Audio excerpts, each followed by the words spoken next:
ಮೋದಿ ಅವರು ಪ್ರಧಾನಿಯಾಗಿ ನಾಲಾಯಕ್ ಅಂತ ವಿದ್ಯಾವಂತ ಯುವ ಸಮೂಹ ತೀರ್ಮಾನಿಸಿದೆ. ಇಂಥ ನಾಲಾಯಕ್ಕೆ ಮತ ಹಾಕ್ತೀರಾ ಅಂತ ಮುಖ್ಯಮಂತ್ರಿ ಸಿದ್ದರಾಮಯ್ಯ ಪ್ರಶ್ನಿಸಿದ್ರು.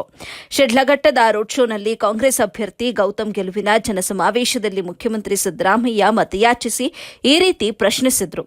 ನಿರುದ್ಯೋಗಿ ಯುವಕ ಯುವತಿಯರಿಗೆ ಪಕೋಡಾ ಮಾರಿ ಅನ್ನೋಕೆ ಮೋದಿ ಪ್ರಧಾನಿಯೇ ಆಗಬೇಕಾಗಿತ್ತ? ವರ್ಷಕ್ಕೆ 2 ಕೋಟಿ ಉದ್ಯೋಗ ಕೊಡ್ತೀನಿ ಅಂತ ಇಡೀ ದೇಶದ ಯುವಕ ಯುವತಿಯರಿಗೆ ನಂಬಿಸಿದ್ರು. ಮೋದಿ ಮಾತನ್ನ ನಂಬಿದಂತ ಯುವ ಸಮೂಹ ಮೋದಿ ಅವರಿಗೆ ಮತ ಹಾಕಿತ್ತು. ಹೀಗೆ ಮತ ಹಾಕಿದವರೆಲ್ಲ ಡಿಗ್ರಿ ಮುಗಿಸಿದ ಮೇಲೆ ಕೆಲಸ ಕೊಡಿ ಅಂತ ಕೇಳಿದ್ರೆ ಹೋಗಿ ಪಕೋಡ ಮಾರಾಟ ಮಾಡಿ ಅಂದ್ರು. ಮೋದಿ ಅವರು ಪ್ರಧಾನಿಯಾಗಿ ನಾಲಾಯಕ್ ಅಂತ ವಿದ್ಯಾವಂತ ಯುವ ಸಮೂಹ ತೀರ್ಮಾನಿಸಿದೆ. ಇಂಥ ನಾಲಾಯಕ್ಕೆ ಮತ ಹಾಕ್ತೀರಾ? 10 ವರ್ಷ ಮತ ಹಾಕಿದ್ರಲ್ಲ, ನಿಮಗೆ ದೇಶಕ್ಕೆ ಏನಾದ್ರೂ ಸಿಕ್ತಾ? ಈ 10 ವರ್ಷದಲ್ಲಿ ಏನೇನೂ ಕೊಡದವರು ಈ ಬಾರಿ ನಿಮ್ಮ ಮತ ಕೇಳುತ್ತಿದ್ದಾರೆ. ಹೀಗೆ ಮತ ಕೇಳುವ ಯೋಗ್ಯತೆಯಾಗಲಿ ಅರ್ಹತೆಯಾಗಲಿ ಬಿಜೆಪಿಯವರಿಗೆ ಇದೆಯಾ ಅಂತ ಪ್ರಶ್ನೆ ಮಾಡಿದ್ರು. ನಾವು ನುಡಿದಂತೆ ನಡೆದಿದ್ದೇವೆ. ಪ್ರತಿ ಕುಟುಂಬಗಳ ಜೇಬಿಗೆ ಪ್ರತಿ ತಿಂಗಳು 4 ರಿಂದ 6 ಸಾವಿರ ರೂಪಾಯಿ ಹಾಕುತ್ತಿದ್ದೇವೆ. ನಾವು ನುಡಿದಂತೆ ನಡೆದು ಬಂದು ನಿಮ್ಮ ಮುಂದೆ ನಿಂತು ಓಟು ಕೇಳ್ತಿದ್ದೇವೆ. ನಮಗೆ ಮತ ನೀಡಿ ಅಂತ ಮನವಿ ಮಾಡಿದ್ರು. ಈ ಸಂದರ್ಭದಲ್ಲಿ ಸಚಿವರಾದ ಕೆಎಚ್ ಮುನಿಯಪ್ಪ, ಎಂಸಿ ಸುಧಾಕರ್, ಭೈರತಿ ಸುರೇಶ್ ಹಾಗೂ ಪುಟ್ಟು ಅಂಜಿನಪ್ಪ, ಎಬಿಡಿ ರಾಜುಗೌಡ ಮತ್ತು ಇತರರು ಇದ್ದರು. ವರದಿ ಮುಬಶೀರ್ ಅಹಮದ್, ಎಬಿ ನ್ಯೂಸ್, ಚಿಕ್ಕಬಳ್ಳಾಪುರ.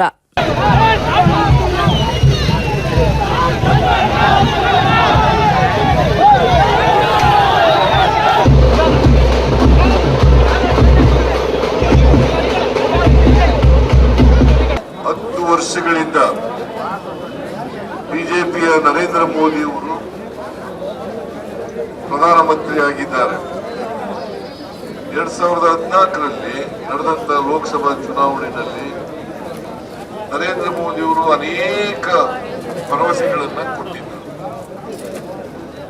ಈ 10 ವರ್ಷಗಳಾದರೂ ಕೂಡ ನರೇಂದ್ರ ಮೋದಿ ಅವರು ಕೊಟ್ಟಿದ್ದಂತ ಭರವಸೆಗಳನ್ನು ಈಡೇರಿಸಿದಾರಾ ಇಲ್ವಾ ಅಂತಕ್ಕಂಥದ್ದನ್ನು ತಾವೆಲ್ಲ ವಿಚಾರ.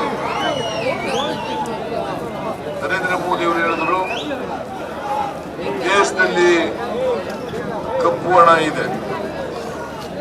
ಕಾಂಗ್ರೆಸ್ಸಿನ ಲೀಡರ್ಗಳು, ಬೇರೆ ಬೇರೆ ಶ್ರೀಮಂತರುಗಳು ಅಲ್ಲೆಲ್ಲ ಕಪ್ಪು ಹಣ ಇಟ್ಟಿದ್ದಾರೆ, ಭ್ರಷ್ಟಾಚಾರದ ಹಣ.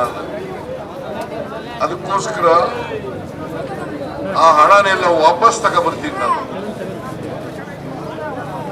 ಆ 100 ದಿನಗಳಲ್ಲಿ ವಾಪಸ್ ತಗೊಬಂದು ಎಲ್ಲರ ಅಕೌಂಟ್ಗಳಿಗೆ 15 ಲಕ್ಷ ಜಮಾ ಮಾಡ್ತೀನಿ ಅಂತ ಹೇಳಿದ್ರು ಅವರ ಅಕೌಂಟ್ಗಳಿಗೆ. 10 ತಿಂಗಳಾಯ್ತು ನರೇಂದ್ರ ಮೋದಿಜಿ, 10 ವರ್ಷ ಆಯ್ತು, 10 ವರ್ಷಗಳಾಯ್ತು. 10 ವರ್ಷ ಆದ್ರೂ ಕೂಡ ನೀವು 15 ರೂಪಾಯಿನೂ ಕೂಡ ಯಾರ ಅಕೌಂಟ್ಗೂ ಹಾಕಲಿಲ್ಲ.